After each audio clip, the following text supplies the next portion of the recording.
families of those who died in a helicopter crash in Scotland more than 30 years ago have had their first meeting with government ministers yesterday. We brought you a little bit of that story yesterday.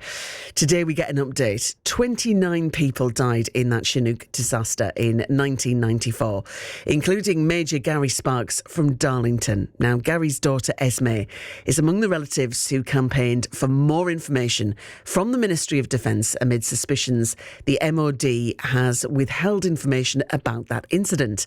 Now, the Ministry of Defence has previously said the crash has already been the subject of 6 inquiries and investigations, including an in-depth judge-led review.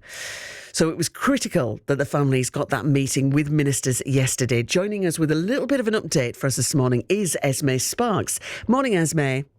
Good morning. Thank you. Morning. Thank you for your time this morning. Just remind us how long you've been waiting for this all-important meeting yesterday and just what led you to get that meeting. So essentially it's been 31 years since the crash occurred on the 2nd of June 1994 that we've been waiting for answers as to what happened. You'll be aware that originally both pilots in 1995 were accused of gross negligence and their families fought for that to be overturned. That was overturned in 2011. But following the BBC documentary that aired in January of 2024, that was the point when families came together because it came to light that there had been documents relating to the crash that had been sealed for 100 years, which takes us to 2094. And it became clear as well that the Mark II Chinook that they were placed on that day was unairworthy. And we now know that to be factual. So it was after that documentary in 2024 that we joined together as the Chinook Justice Campaign Group for families. There are 25 families out of the 29 represented within our group.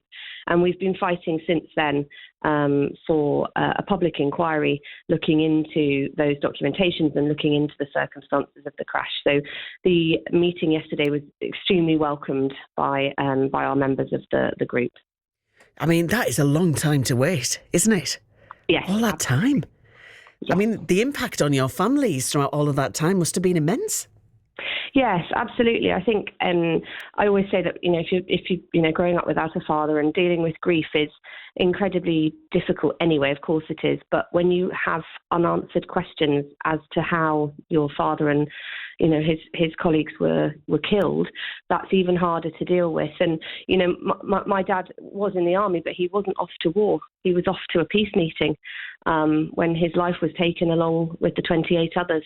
So as a group, we really need those answers and we want those answers. I just mentioned it will be 2094 before those documents are unsealed and available.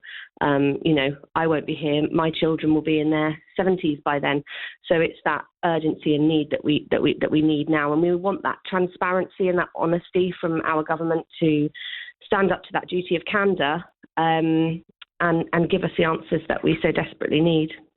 Did you feel like overall yesterday the meeting was positive and like maybe you can push for more and take this further? Well, yes, and I think it's fantastic to know that Lord Vernon Coker, who we met with, has sort of publicly stated that he's committed to continue to engage with our group. And it's the first moment of kind of opening that door. They've listened, they've engaged, we've given them a briefing pack and evidence, and they've promised to review that. But ultimately, as a group, we would call on the Prime Minister to reconsider a public inquiry and to stand up to that duty of candour that we believe the Labour government should honour. But it does give a sense of hope, and it does give a sense of, the light at the end of the tunnel, hopefully, that the meeting was really constructive, and we remain optimistic and determined as a group. Absolutely, because I mean, you just want the answers, don't you? You just want to know. You just want to get a little bit of peace of mind, I guess. Is that right? Absolutely, it's peace of mind, and also it's that sense of possible closure for everybody involved. Unfortunately, some of the mothers and fathers and partners of people who were involved in that crash are no longer with us, and it's just that determination to fight to get answers. and to know why our loved ones were placed on an aircraft that was unairworthy, and why their lives were effectively cut short in that way. Esme, thank you so much for joining us this morning and sharing your story. Thank you. Esme Sparks there, whose father, Major Gary Sparks from Darlington, died in that helicopter crash in Scotland more than 30 years ago. Fingers crossed she gets that public inquiry, and fingers crossed the Prime Minister steps in and helps. Following the meeting, the Defence Minister, Lord Vernon Coker, said the loss of so many brave and dedicated personnel and civilian staff in the Mull of Kintyre crash was a tragedy. Today's meeting was an opportunity for me and my ministerial colleagues to hear firsthand the concerns of the relatives and the campaign group members. I recognise the agony of those who've lost loved ones and understand that the lack of certainty about the causes of the crash has added to their distress.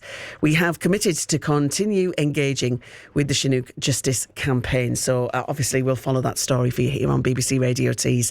And there has been more on BBC News Online. We'll continue to follow it, and hopefully we can bring you any updates just as soon as we get them. On the way in the next 10 minutes here on